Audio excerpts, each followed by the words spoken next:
Intimacy coordinator এই শব্দটা দিন দিন বলিউডে আরও জোরালো হচ্ছে। আর কেন হবে না? যুগে যুগে অভিনেত্রীরা যে অভিজ্ঞতার মুখোমুখি হয়েছেন তা শুনলে গায়ে কাঁটা দেয়।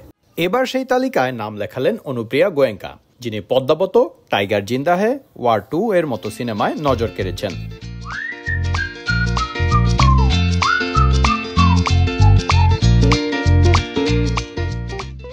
সম্প্রতি এক সাক্ষাৎকারে তিনি জানালেন, শুটিংয়ের সময় দুবার এমন পরিস্থিতির শিকার হয়েছেন যখন সহ অভিনেতার উত্তেজনা তার অস্বস্তির কারণ হয়ে দাঁড়িয়েছিল।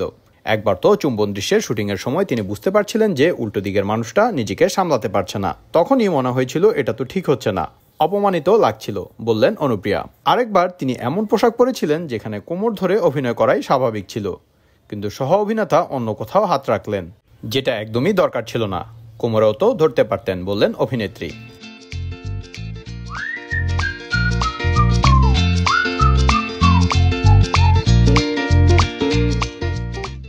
যদিও সরাসরি কিছু না বলে অনুপ্রিয়া নিজেই তার হাত তুলে কোমরে রাখেন আর নরম স্বরে বলেন, পরের টেক থেকে এখানে ধরো, নিচে নয়। ঘনিষ্ঠ দৃশ্য মানেই কি ঝাঁপিয়ে পড়তে হবে? অনুপ্রিয়ার মতে তা কিন্তু নয়। তিনি বলেন, আলতো করেও চুম্বন করা যায়, কিন্তু কেউ কেউ যেন অতিরিক্ত উৎসাহী হয়ে পড়ে এসব দৃশ্যের শুটিংয়ে, যা পুরো ব্যাপারটাকে অস্বস্তিকর করে তোলে।